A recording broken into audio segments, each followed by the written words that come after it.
What's going on, everyone? My name's Tenebris, and the Tactical Response update drops in just 3 days from now on this upcoming Thursday, the 25th of May. And at this point, it might seem like a smaller update, because it's not so heavy with content. But today, I'd like to talk about why the Tactical Response update is bigger than you might expect. With a long requested feature and an act of paving the way for bigger things, the Tactical Response update is like the prerequisite update for the rest of this year. If you guys enjoy the GZ content and are excited for this upcoming update, then don't forget to like and subscribe if you haven't yet, because we're gonna have a ton of content around this update, as we always do. So, first things first, let's talk about the content of this update. The big featured content are new weekly missions that will generate in a different region each week for us to complete. At first, we're going to see 3 types of missions that we'll go through on the channel here as we see them. But then, as time goes on, we'll see these weekly missions expanded on. So, not only is this update going to give us something right away, but it'll be a feature that we could see grow over time that could keep us coming back to Generation Zero on a weekly basis.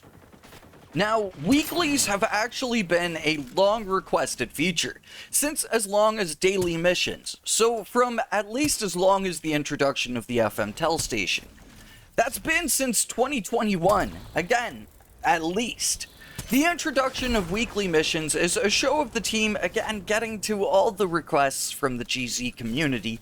Even if they aren't the loudest requests or the current ones, it's still meeting us halfway on what we'd like to see and what the GZ team would like to do. But I think more importantly than that, it'll be a new form of content that will make Generation Zero even more accessible for people to play and enjoy. Like the folks that work a job that keeps them from doing any of the bigger grinds in the game.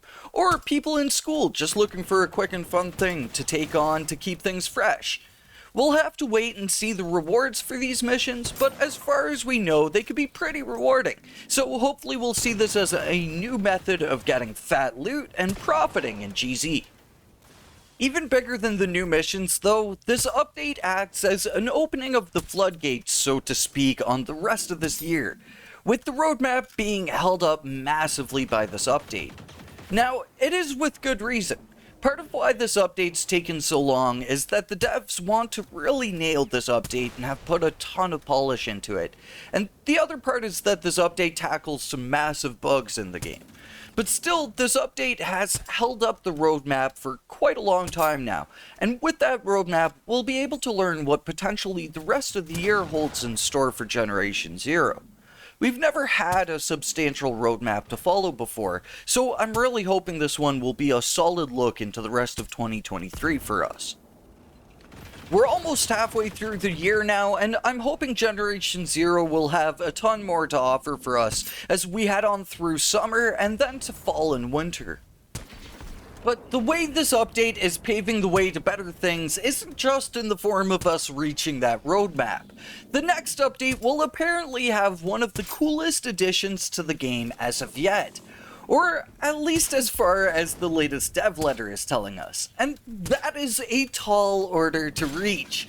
That means it's gonna be possibly as cool as experimental weapons, ammunition, or even the Reaper himself. Now, we have a few things to speculate on with this that have been brought up over the years as potential possibilities for this cool feature here.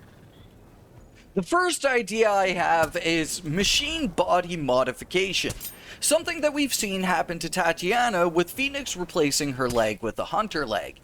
It'd be pretty radical for us to modify ourselves with machine body parts, but tonally would be a huge shift for GZ, leaning into an even heavier sci-fi element.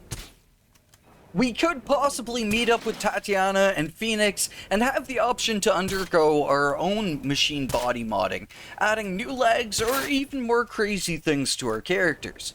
Though this one feels like a shot in the dark and might not line up with the overall community's wishes.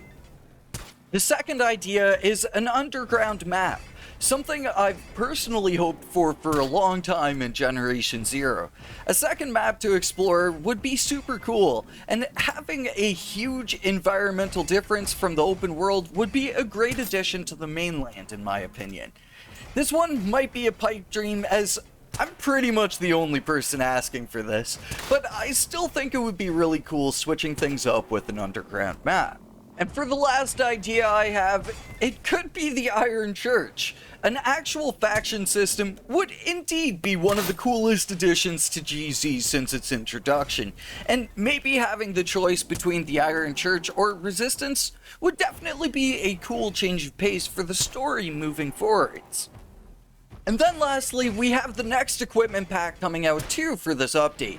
I know part of the community is kind of turning against the paid DLC that GZ does, but I think personally it's a fun way of bringing some fresh new content that helps the development team myself.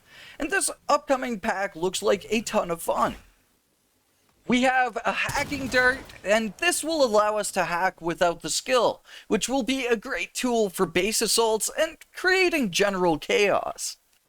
Then we have the Sensory Jammer, a stealth device that will allow you to sneak past the machines. An RC car with a radio strap to it that will act as a mobile lure and potentially have some hilarious results mid-combat. The last piece of equipment we know about so far, the portable homing turret, pretty much an automatic AA gun for fighting firebirds with. But I want to know, any ideas from you guys for that upcoming really fun feature?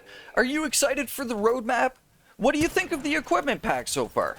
Let me know all of your thoughts and feels in the comments down below. Again, the update drops in 3 days, so stay tuned for a regular avalanche of content from me. But for now, I will catch you all in the next one. Until then, peace.